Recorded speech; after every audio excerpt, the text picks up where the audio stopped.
Cador.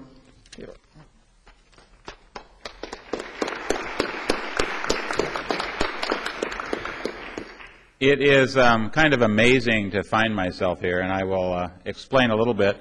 I was an advisor for youth and government as a principal at Marshfield High School in Coos Bay, and actually as a teacher and as a vice principal for like 25 years. I brought students from Marshfield High School to be a part of this assembled group.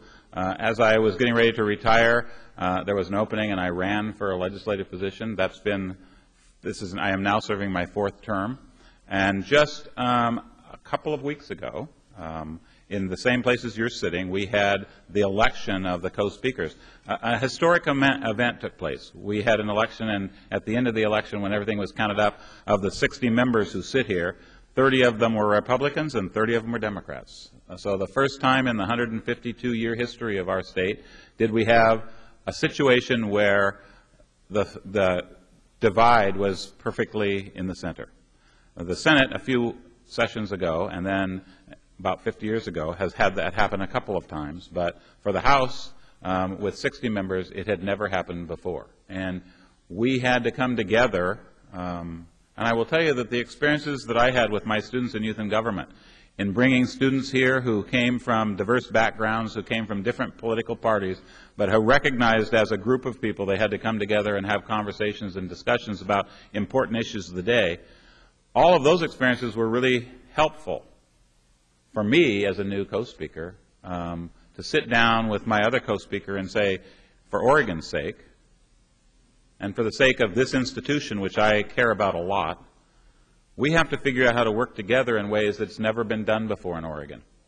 You're going to have a few days to work together with fellow students from across Oregon to have conversations about the same things we're having conversations about. How will we have enough funding to keep our doors open in the schools that you inhabit for the next 2 years?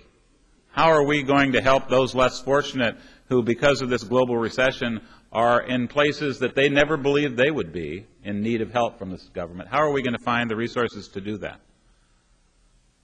How are we going to do one of the other constitutional duties of this organization, and that is redistrict? That means redesign how all 60 members come to this place and how our congressional districts are formed. Those are important decisions that are going to affect the rest of the history of our state. But they're no more important than the decisions actually that you make with each other as you go about making decisions about how you think this state should be run.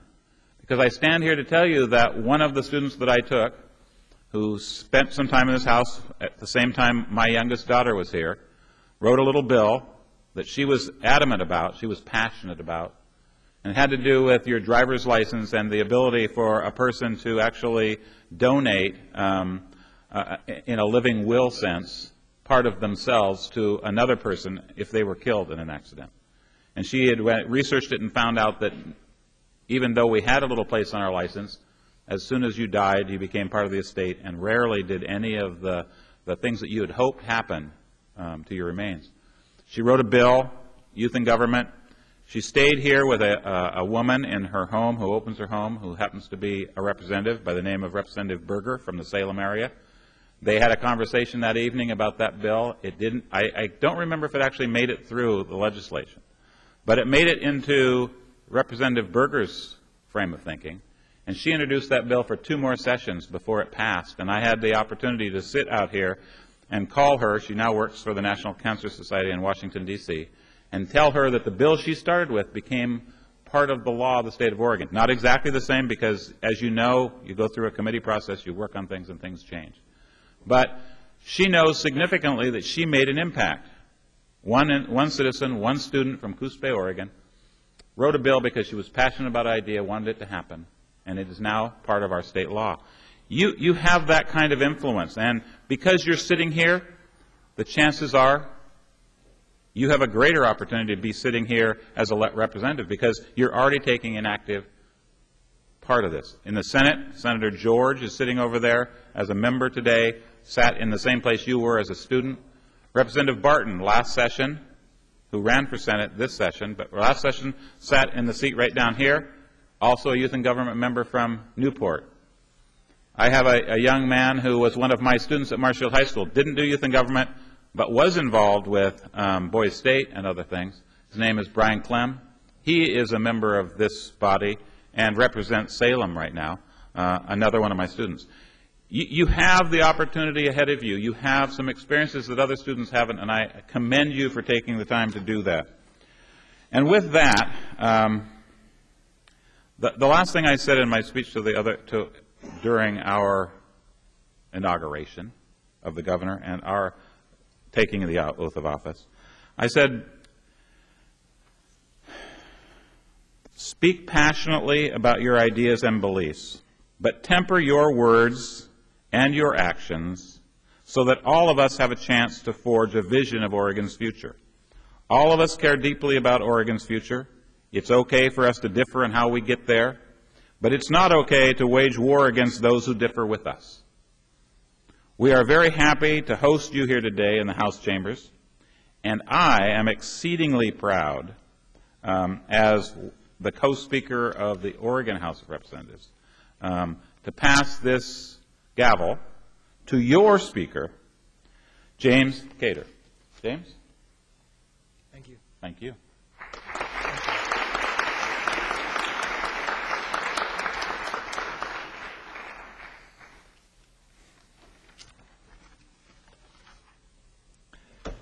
Thank you, Speaker Roblan. On behalf of Oregon YMCA Youth in Government, I want to express our deepest thanks for you being here with us today. We greatly appreciate your support of our program and assistance with the use of the House chamber. Being able to convene in this chamber is one of the major highlights of Oregon YMCA Youth in Government. Now, the next order of business is a consideration of Senate Concurrent Resolution Number 1. Will the reading clerk please read Senate Concurrent Resolution Number 1?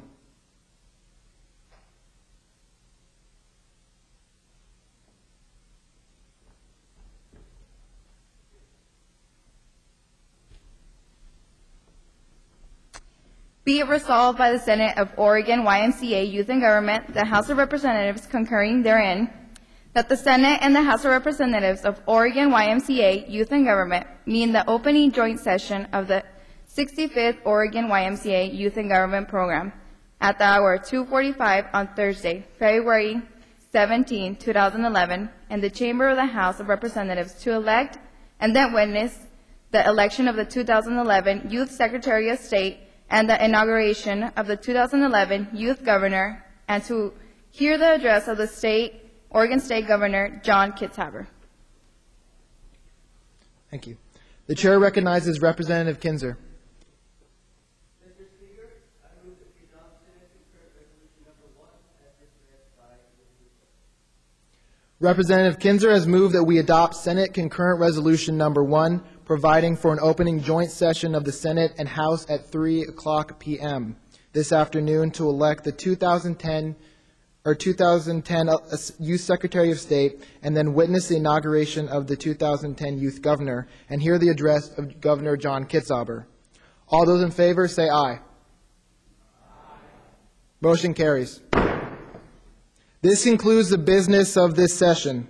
Justice Kistler, Speaker Roblan, thank you for taking your time to be part of our opening House ceremonies this afternoon.